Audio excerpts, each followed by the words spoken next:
Hi everyone, I'm Cassie. I want to say thank you for spending your day with me. I'm excited to be able to read you a story.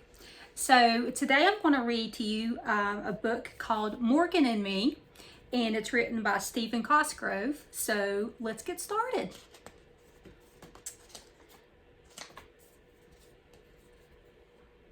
Okay. Do you ever lie on your back and gaze at the sky, wishing you were something other than you are? In a far corner of the land of later, there was a beautiful princess who was always dreaming of being someone other than herself. When her chores in the castle were to be done, she could be found lying on her back, dreaming of paupers, princesses, and dewdrops. She would dream she was a pauper, for she was. She would dream she was a princess, for she was.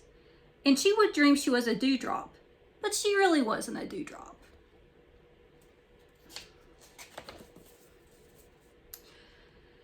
One day she was watching the clouds puff and billow across the sky. Her father shouted at her from the castle, "I've told you before to clean your room.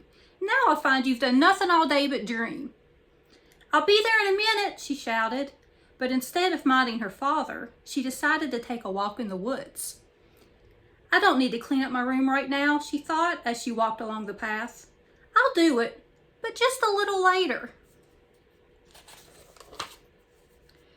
She walked deeper and deeper into the forest. The trees made a beautiful canopy over her head. The moss at her feet felt like a velvet carpet. "I should go back before I get lost. I'll go back, but just a little later." She walked on and on into the forest.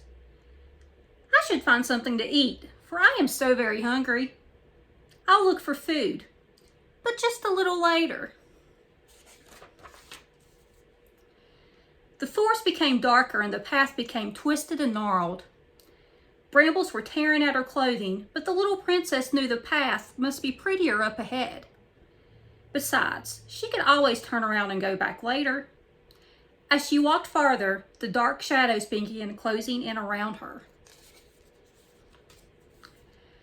After what had seemed hours and hours of walking, she saw a glimmer of sunlight streaking through the branches. "That must be a meadow," she said. With that, she hurried through the stickers and darkness to the sunlight ahead. Happily, she stepped into the clearing. "What a beautiful meadow," she thought. "There are flowers growing in every corner, and the clover. Just smell the clover." The princess was absolutely delighted. Never had she seen anything quite so beautiful. She was still hungry, and she knew she had to get home. But she could always do that, just a little later. She was having so much fun that she had run around the meadow nearly 4 times before she noticed a large shape leaning against a tree. She stopped and looked. Standing next to the tree was the largest unicorn she had ever seen. The princess was a little frightened.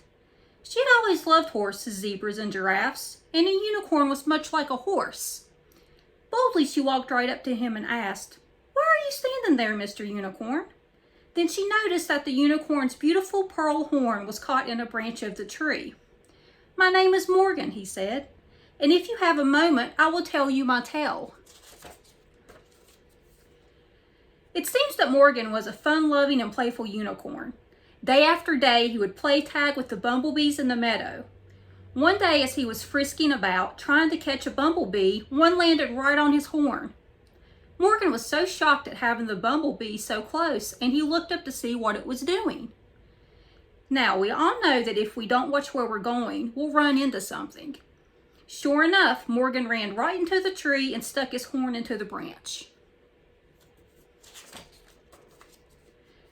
Desperately, the bumblebees gathered around and tried to set Morgan free. But it was to no avail. Morgan was left all alone in the shadow of the tree, helplessly stuck. Morgan asked the little princess if she would free him. If she would only help, Morgan promised to be hers for all of his days. The princess thought for a moment and said, "I'm sorry you got stuck in the tree, Morgan. I know I should help you, and I will, but just a little later." Thoughtlessly, the little princess played at her leisure, and when she became bored, she decided that she would help Morgan. She found a very thorny rose bush and carefully broke off a branch.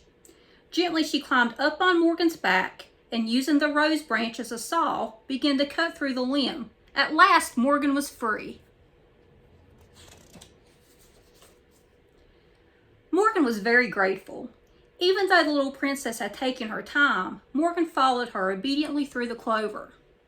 The little princess was having so much fun that she didn't see the lily pond in the middle of the meadow.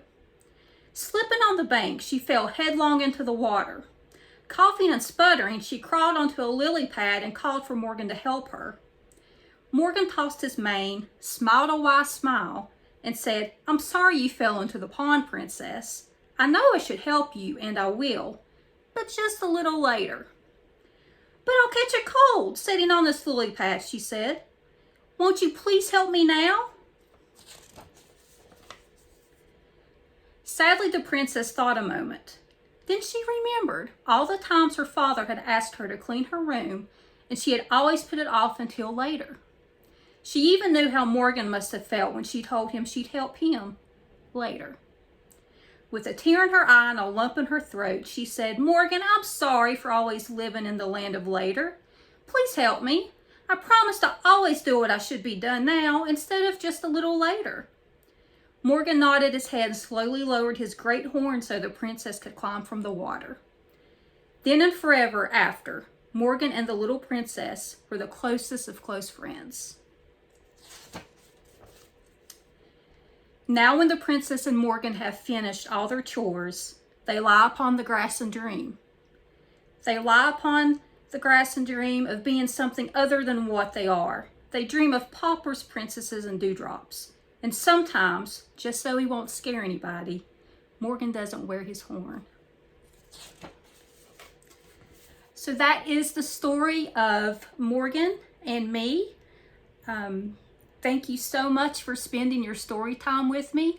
Be sure and come back next week for a new story. If there's any stories that you would like to listen to for me to read, just let me know in the comments. Have a great day and be kind.